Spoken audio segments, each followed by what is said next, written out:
Les amis, ravi de vous retrouver aujourd'hui pour une nouvelle vidéo et aujourd'hui on va parler d'un crack qui fait énormément parler de lui outre-Manche. On va évoquer Cole Palmer qui réalise une saison absolument exceptionnelle du côté de Chelsea et ce qui m'a donné envie de faire cette vidéo c'est la raclée prise par Chelsea hier face à Arsenal et on a vu clairement qu'il y avait une Cole Palmer dépendance. Alors je ne dis pas que si Palmer avait été sur le terrain Chelsea n'aurait pas perdu, je pense que le résultat aurait été le même mais je pense qu'offensivement Chelsea aurait quand même réussi à inquiéter un peu plus l'arrière-garde d'Arsenal. Donc c'est vrai que Cole Palmer réalise une saison absolument exceptionnelle sous le maillot des Blues et c'est vrai que ça n'a pas été évident pour Cole Palmer depuis le début de sa carrière. On se rappelle qu'il a été formé à Manchester City, donc si on remonte un peu le fil de sa carrière, on se rappelle que c'était un joueur qui est issu du centre de formation de Manchester City, donc il était là un peu pour jouer les remplaçants et beaucoup lui prédisaient une trajectoire à la Phil Foden, c'est-à-dire qu'il allait faire ses classes petit à petit du côté de Manchester City et qu'il allait finir par être titulaire. Alors c'est vrai que Cole Palmer a dans son caractère cette tendance à être un peu impatient et il a voulu quitter Manchester City parce qu'il ne voulait peut-être pas jouer les remplaçants. Il a confié qu'il ne voulait pas non plus aller en prêt dans un autre club. Il voulait vraiment partir définitivement. C'était soit être titulaire du côté de Manchester City en étant indiscutable, soit partir définitivement. Il ne voulait pas être prêté à droite à gauche et on peut le comprendre. C'est vrai que beaucoup de joueurs sont prêtés une saison, puis 2 saisons, puis 3 saisons et c'est vrai qu'il y a une certaine instabilité dans leur carrière qui ne leur permet pas de progresser. Et c'est vrai que Cole Palmer, il a eu tout de suite cette envie de progresser en signant dans un club définitivement et en faisant ses gammes dans ce club-là. Et c'est vrai que lui, je parlais dans une précédente vidéo de l'impasse Phil Foden et c'est vrai que Phil Foden, il est face à une impasse. C'est vrai que lui, Phil Foden, c'est soit être titulaire, remplaçant, pas forcément le numéro 1 de l'attaque de Manchester City, mais être quand même dans la meilleure attaque du monde, soit aller dans un club un peu plus intermédiaire, mais être le leader offensif de cette attaque. Et c'est vrai que Cole Palmer, il a fait un choix totalement différent de celui de Phil Foden, c'est que là où Phil Foden a accepté d'être mi-titulaire, mi-remplaçant du côté de la meilleure équipe du monde, eh bien Cole Palmer, lui, a fait un choix totalement différent. Il n'a pas accepté ce rôle-là, il a préféré aller dans un club un peu plus faible, mais un club dans lequel il serait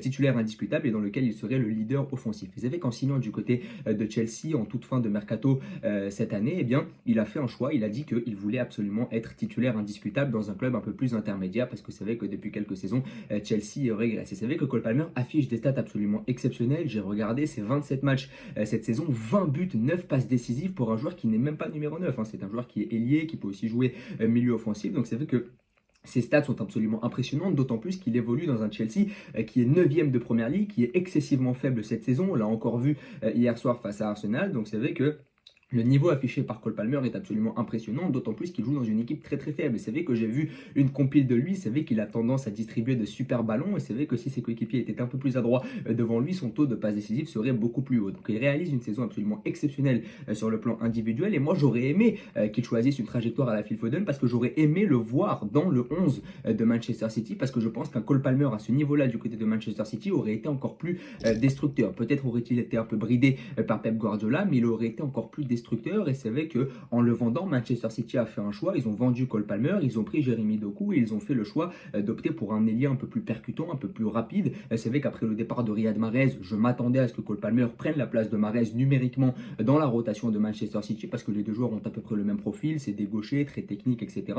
Même si évidemment c'est pas le même joueur, mais ça reste quand même le même profil dans le concept. Mais c'est vrai que Pep Guardiola a tranché dans le vif en prenant un joueur comme Doku, beaucoup plus percutant, avec un profil totalement différent, et donc il a préféré vendre Cole Palmer à 48 millions d'euros. Donc c'est vrai que déjà autour de Cole Palmer il y avait la pression du transfert, et c'est vrai ça que c'est dur à supporter pour un joueur de 21 ans. Il me semble qu'il est né en 2002, donc il a 21 ans, bientôt 21 ans, ou non 21 ans plutôt, il a 21 ans c'est vrai.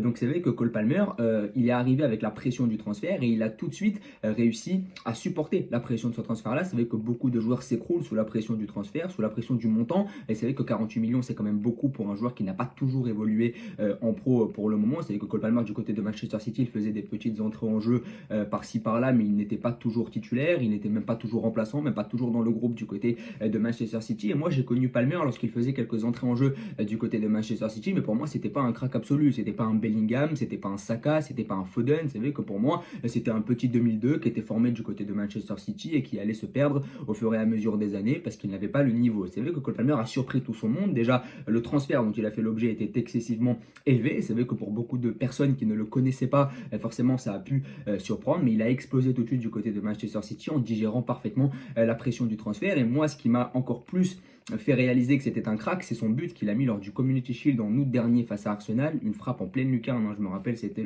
une frappe du pied gauche là, qui a fait poteau but, et c'est vrai que grâce à lui, Manchester City avait pu remporter le Community Shield. Je crois que Manchester City l'avait remporté, dans mes souvenirs, je ne sais plus du tout, mais en tout cas, il avait marqué un merveilleux but face à Arsenal, et c'est ça qui m'a fait réaliser que c'était vraiment un crack absolu et que Manchester City devait donc le garder. Et ce qui m'a surpris, c'est que Manchester City l'a vendu quelques semaines plus tard du côté de Chelsea. Donc c'est vrai que j'avais été un peu surpris, d'autant plus que le choix de carrière, franchement, je le trouvais pas forcément très intelligent, parce que c'est vrai que Chelsea nage dans une instabilité chronique depuis quelques années. Chelsea venait encore de débourser une somme folle sur un jeune joueur, donc je me suis dit qu'il allait se perdre, comme les Madueke, comme les Nicolas Jackson, etc., qu'il allait arriver dans ce club-là, parce qu'on a décidé qu'il y aurait une addition d'individualité très très jeune et qu'il allait vraiment se perdre dans le taille. Finalement, lui, il a réussi à relever l'équipe. C'est vrai que là où Badiashile, Madueke se sont vraiment perdus, eh bien lui a vraiment réussi à relever le niveau du côté de Chelsea, et je n'ose pas imaginer où aurait été Chelsea si Cole Palmer n'avait pas été là cette saison. Et puis en plus, il a honoré ses premières sélections avec la sélection anglaise, hein. C'est vrai que je pense qu'il sera présent à l'Euro, parce qu'avec Bellingham, je pense que c'est le meilleur anglais cette saison sur le continent européen, donc je pense qu'il sera à l'Euro. Il ne sera pas titulaire à mon avis, parce que la concurrence est assez rude à son poste, il y a du Saka, il y a du Foden, donc forcément je pense que ça va être compliqué de s'imposer en tant que titulaire, mais je pense que sur des entrées en jeu, il pourrait faire beaucoup de bien. Moi, il me fait penser un peu à Hakim Ziyech dans le profil, un gaucher un peu longiligne, pas très rapide, mais en tout cas qui a une qualité de percussion, qui a une qualité de centre aussi sur les centres. Il me fait beaucoup penser à Hakim Ziyech, donc j'aime beaucoup ce Cole Palmer. C'est vrai que c'est un joueur absolument exceptionnel qui a surpris tout son monde